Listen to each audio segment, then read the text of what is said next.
லஞ்சம் வாங்குவதும் கொடுப்பதும் சட்டப்படி குற்றம் என்பது இன்றளவும் ஏட்டளவில் மட்டுமே உள்ளது என்பது கசப்பான உண்மைதான். ஒருவேளை ஆதாரத்தோடு சிக்குபவர்களுக்காவது கடுமையான தண்டனைகளை வழங்கி எச்சரிக்கை செய்யாமல் அவர்களை ஊக்குவிக்கும் அளவிற்கு நகராட்சி டு மாநகராட்சி என பணியினை வழங்கி கௌரவித்திருப்பதாக கண்டனம் வலுத்திருக்கிறது.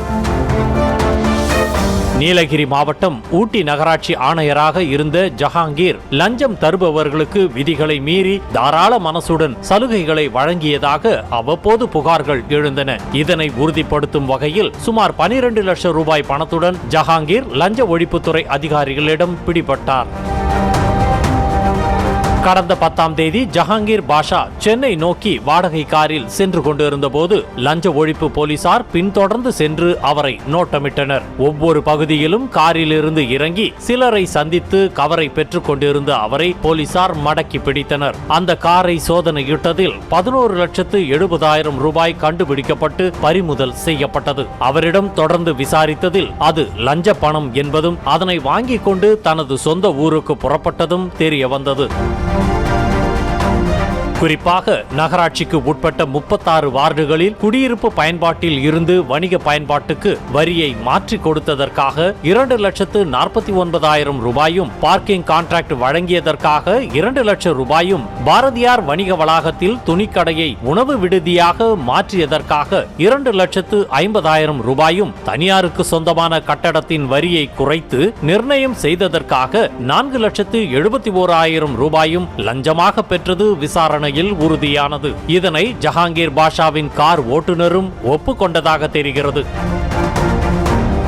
லஞ்ச பணம் பறிமுதல் செய்யப்பட்டது தொடர்பாக அவர் மீது ஊழல் தடுப்பு சட்டத்தின் கீழ் போலீசார் வழக்கு பதிவு செய்தனர். இதன் எதிரொலியாக அவரது பதவி பறிக்கப்பட்டு காத்திருப்பு பட்டியலில் வைக்கப்பட்டார். இதனிடையே அவரை திருநெல்வேலி மாநகராட்சி உதவி ஆணையராக நியமித்து நகராட்சி நிர்வாகத்துறை செயலாளர் கார்த்திகேயன் உத்தரவிட்டார்.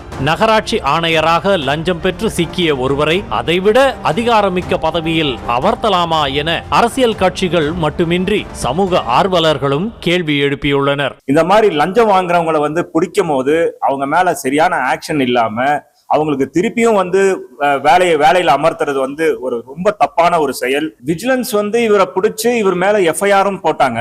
அந்த பணம் எங்க இருந்து வந்ததுன்னு அவர் சொல்லியிருக்கிறாரு.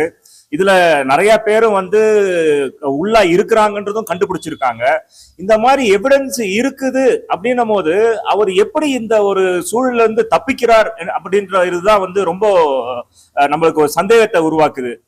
ஜஹாங்கீர் பாஷாவுக்கு எதிராக இத்தனை ஆதாரங்கள் இருந்தும் அவரை கைது செய்யாமல் அதிகாரம் மிக்க பதவியில் அமர வைப்பதுதான் ஊழலை ஒழிக்கும் நடவடிக்கையா என தமிழக அரசுக்கு பாமக தலைவர் அன்புமணி கேள்வி எழுப்பியுள்ளார். மேலும் ஜஹாங்கீர் பாஷாவை உடனடியாக கைது செய்வதோடு அவரை பணியிடை நீக்கம் செய்ய வேண்டும் என்றும் அவர் வலியுறுத்தியுள்ளார். இதேபோல் பாஜக மூத்த தலைவர் எச் ராஜா, அமமுக பொதுச் செயலாளர் டிடிவி தினகரன் உள்ளிட்டோரும் அரசுக்கு கண்டனம் தெரிவித்துள்ளனர்.